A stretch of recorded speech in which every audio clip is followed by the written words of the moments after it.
उधर चला जाए क्या?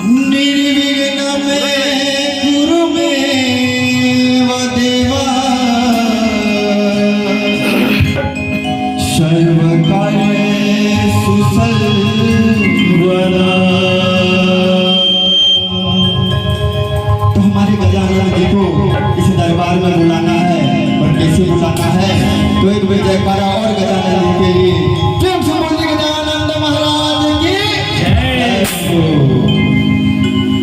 हरे गौरी के